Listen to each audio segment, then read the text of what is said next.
Hello friends study राउडिया channel को आपको स्वागत करुच्चे। फ्रेंड्स आज हूँ 29 जनवरी 2024।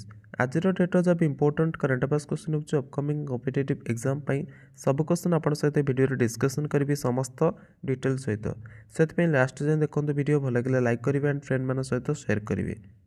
ए सहित daily basis important educational video सहित latest comment job updates video देखा चाहूले आप मो चैनल को सब्सक्राइब करेंगे।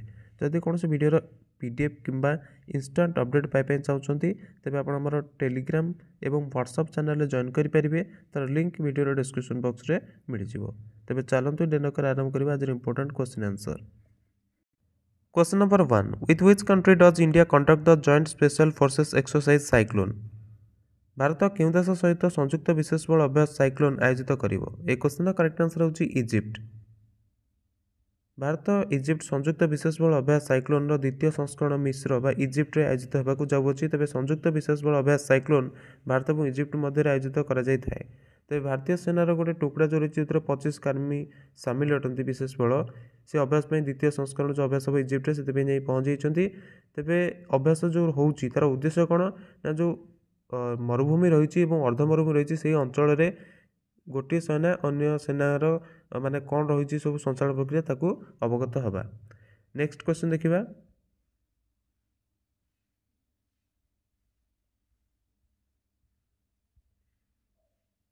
Which cricketer was awarded the cricketer of the year title at the BCCI awards. क्यों क्रिकेटर को बीसीसीआई पुरस्कार रे वर्षर सर्वश्रेष्ठ क्रिकेटर टाइटल सहित सम्मानित करागला। तो ये क्वेश्चन करेक्ट आंसर होची सुमन गिल। बीसीसीआई अवार्ड्स जे कि सुमन गिल को cricketer of the year title सहित सम्मानित करागला। पुरस्कार समारोह भारत और इंग्लैंड मध्य प्रथम टेस्ट पूर्व हैदराबाद होता। तबे गिल 2023 सीजन बहुत भल था जो सब फास्टेस्ट 2000 रन रेकर्ड पार करते बैट्समैन होते और आईसीसी रैंकिंग नंबर 1 स्थान हासिल करते। तेज 2019 पर प्रथम थर होता जो बीसीसीआई पुरस्कार रवि शास्त्री को लाइफ टाइम अचीवमेंट अवार्ड सहित सम्मानित करते। रवि शास्त्री पूर्व भारतीय क्रिकेट टीम कोच भाव में दायित्व तुलाई सारी। Next question recently WHO has certified which country as malaria free country. निकट में विश्व स्वास्थ्य संगठन क्यों देश को मलेरिया मुक्त देश भाव में प्रमाणित देले बा प्रमाण कले। तो ये क्वेश्चन करेक्ट आंसर होची रिपब्लिक ऑफ कैबो वर्डे। विश्व स्वास्थ्य संगठन जो कि कैबो वर्डे को मलेरिया मुक्त प्रमाणित कले। मॉरिशस एवं अल्जेरिया सहित कैबो वर्डे यही प्रमाण प्राप्त करवाला विश्व स्वास्थ्य संगठन तरफ आर्थिक क्षेत्र में तृतीय देश होगा। तेरे WHO जे कि महानिदेशक रही डॉक्टर टेड्रोस अडनम गेब्रेयेसस जे कि मलेरिया को शेष करने कैबो वर्डे जो प्रतिबद्धता सस्टेनेबल इम्प्रूवमेंट एंड जो रणनीतिक सार्वजनिक स्वास्थ्य योजना है प्रशंसा करते। नेक्स्ट क्वेश्चन देखिबा। Whose fourth anniversary is being celebrated as पराक्रम दिवस on 23rd January every year। कहार जन्मवार्षिक को पराक्रम दिवस भाव में प्रत्येक वर्ष 23 जनवरी पालन कर। तो ये क्वेश्चन करेक्ट आंसर होची नेताजी सुभाष चंद्र बोस। 23 जनवरी को संस्कृति मंत्रालय तरफ नेताजी सुभाष चंद्र बोस जयंती को प्रत्येक वर्ष पराक्रम दिवस रूप में पालन करने घोषणा कर। तेज यह प्रत्येक वर्ष पालन कर।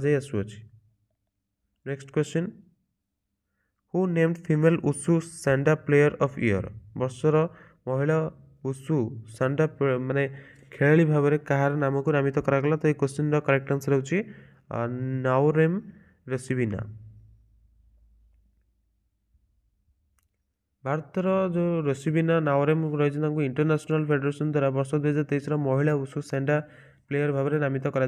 भारत तरफ से 2 थर एसीय खेल में पदक विजेता नाओरेम रेसिबिना देवी को सैंडा श्रेणी में अंतरराष्ट्रीय उषु महासंघ IWF वर्षर महिला एथलीट नामित कर। तेज 23 वर्षीय खेलाड़ी जे कि 2022 एसीय खेल में रौप्य पदक जीतिबा पर मान्यता हासिल करते और रेसिबिना को 93,545 वोट मिलता। नेक्स्ट क्वेश्चन देखिबा। Which actors film The Fable is set to premiere at the 74th Encounters competition of the Berlin International Film Festival। तेज निम्नलिखित मानक क्यों अभिनेता film the fable premiere Berlin अंतरराष्ट्रीय फिल्म महोत्सव 74तम एनकाउंटर्स प्रतियोगिता होगा जाऊँगी। तो ये क्वेश्चन करेक्ट आंसर होची मनोज बाजपेयी। राम रेड्डी द्वारा निर्देशित यहाँ आप मन रखिए क्या द्वारा डायरेक्टेड होता है यहाँ भी मन रखिए क्वेश्चन पचारदेव राम रेड्डी द्वारा निर्देशित Manoj Vajpayee film the fable premiere Berlin international film festival 74तम एनकाउंटर्स कंपटीशन रे होगा जाऊँगी तेज यह लास्ट 30 वर्ष बर्लिन रे महत्वपूर्ण प्रतिस्पर्धा बा कंपटीशन अनुभाग मान गोटे प्रीमियर होगा केवल द्वितीय भारतीय फिल्म अटे मनोज वाजपेयी जी की द फेबल रे काम करछंती राम रेड्डी सहित सहयोग करने और अंतरराष्ट्रीय प्रोडक्शन समर्थन सहित ए फेस्टिवल रे भाग नेबार अनुभव विषय में निजर उत्साह व्यक्त करते। नेक्स्ट क्वेश्चन देखिबा Which country's space agency and Lockheed Martin have unveiled the X-59 supersonic aircraft which runs faster than the speed of sound? तेबे क्यों देशर अंतरिक्ष एजेंसी और लॉकहीड मार्टिन जी की ध्वनिर गति ठार भी स्पीड व फास्टेस्ट चलने वाला X-59 सुपरसोनिक विमान उन्मोचन करछंती। तो ये क्वेश्चन करेक्ट आंसर होची नासा। नासा एवं लॉकहीड मार्टिन जी की सुपरसोनिक X-59 जार भविष्य क्रांति आने डिजाइन तार विमान उन्मोचन कर X-59 उद्देश्य होची सेवानिवृत्त कनकॉर्ड सहित जड़ित इश्यूज उपर समाधान करने जार अधिकतम गति 1350 माइल प्रति घंटा थिला एवं जो रखाशुना जो चैलेंजेस था तार सामना करने को पड़ूला तेज 925 माइल प्रति घंटार गति पर्यंत पहुँचवे सक्षम 100 फुट लंबा और 30 फुट चौड़ा विमान ध्वनि तरंग को कम करने एवं अधिक फास्टेस्ट गति कर सक्षम होबार आशा करा जाउछि ए जो X-59 रही। नेक्स्ट क्वेश्चन देखिबा India aids which country by dispatching 40,000 litres of malathion to counter the threat posed by locust. Bharat टिड्डी जो रही टिड्डी जो पोक मैंने खाई जाउछन्ति फसल तांकर उत्पन्न विपद को मुकाबला करिया पई 40,000 लिटर मैलाथियन पठेकी केउं देशर सहायता करछि। तो ये क्वेश्चन करेक्ट आंसर होछि अफगानिस्तान। भारत टिड्डी जो रही लोकस्ट तांकर द्वारा उत्पन्न होता विपदर मुकाबला करने 40,000 लिटर मैलाथियन पठेकी अफगानिस्तान सहायता करछि। भारत सरकार परिवेश अनुकूल कीटनाशक 40,000 लिटर मैलाथियन पठेकी अफगानिस्तान सहायता कर मैलाथियन को ईरान चाभार बंदर ठारू बंदर माध्यम रे काबुल को पठा जाइए तेज तालिबान नियंत्रित कृषि मंत्रालय सहायता भारत जी की भारतर आभार व्यक्त करछन्ति। तेबे यही सहायता ना केवल अफगानिस्तान तत्काल जो लोकस्ट मैंने विपद सहित लड़े साहय कर सहित पड़ोशी मध्य एशिया देश ये जो लोकस्ट मान प्रसार घटुची रोकबार योगदान देव। तेबे तालिबान रे कृषि सहित सिंचाई और पशुधन मंत्री मावलवी उतालुला जे कि उताला उमरी जे कि एक बयान लोकस्ट द्वारा होता विपद को रोकबार सामग्री भूमिका परिचय देवा सहित भारत समर्थन प्रशंसा करछन्ति। नेक्स्ट क्वेश्चन देखिबा with which countries did the Indian air force conduct exercise Desert Knight. भारतीय वायुसेना जे कि कें देश सहित डेजर्ट नाइट अभ्यास आयोजित कला। तो ये क्वेश्चन करेक्ट आंसर होछि फ्रांस एवं संयुक्त अरब एमिरेट।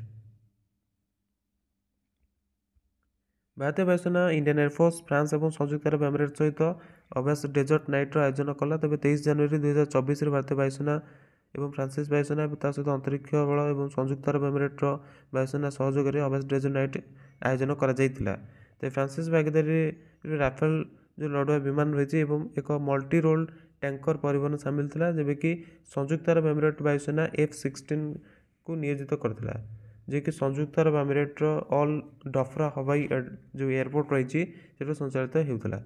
तो वायु दल में Sukhoi 30 MKI MiG-29 Jaguar AWCS C-130J एवं air to air rescuer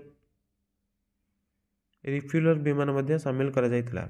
next question the 42-day Mahamandal festival has begun in which state in India. 42 दिवसीय महामंडल उत्सव भारत केउं राज्य में आरंभ होती। तबे क्वेश्चन करेक्ट आंसर होची उत्तर प्रदेश। उत्तर प्रदेश में अयोध्या ठारे श्रीराम जन्मभूमि परिसर में 42 दिवसीय महामंडल उत्सव आरंभ हो सारी। तेज राम जन्मभूमि मंदिर परिसर में रामलला प्राण प्रतिष्ठार एक दिन पर यह उत्सव आरंभ होती। तेज राम मंदिर ट्रस्टी जगतगुरु विश्वेश प्रसन्न तीर्थ जी की नवनिर्मित राम मंदिर उत्सव आरंभ कर। Next question Which Indian state former chief minister Karpoori Thakur has been posthumously awarded the Bharat Ratna? केउं भारतीय राज्यर पूर्व मुख्यमंत्री श्री कर्पूरी ठाकुर को मरणोपरांत भारत रत्न सहित सम्मानित करागला? तो ये क्वेश्चन करेक्ट आंसर होची बिहार। बिहार पूर्व मुख्यमंत्री कर्पूरी ठाकुर को मरणोपरांत भारत रत्न सहित सम्मानित करागला। कर्पूरी ठाकुर जे कि भारत रत्न मिलला बिहार पूर्व मुख्यमंत्री अटंती तांकु मरणोपरांत भारत सर्वोच्च नागरिक सम्मान भारत रत्न सहित सम्मानित करागला। ये सम्मान लास्ट जो पछुआ वर्ग रही उत्थान एवं अन्य पछुआ वर्ग आरक्षण लागू कर महत्वपूर्ण योगदान उपर फोकस करता है।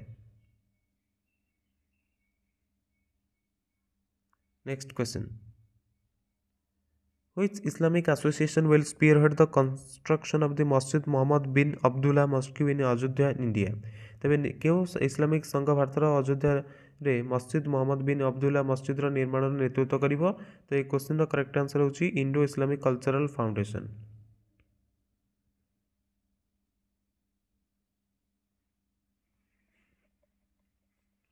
तेज अयोध्या जो मस्जिद मोहम्मद बिन अब्दुल्ला मस्जिद निर्माण देखाशुना Indo Islamic cultural foundation IICF द्वारा करा जाउछि। तेज मस्जिद नाम पैगंबर मोहम्मद सम्मान रे मस्जिद मोहम्मद बिन अब्दुल्ला रखा जाय अछि। फिर एटा आपण ये गोटे मन रखिबे।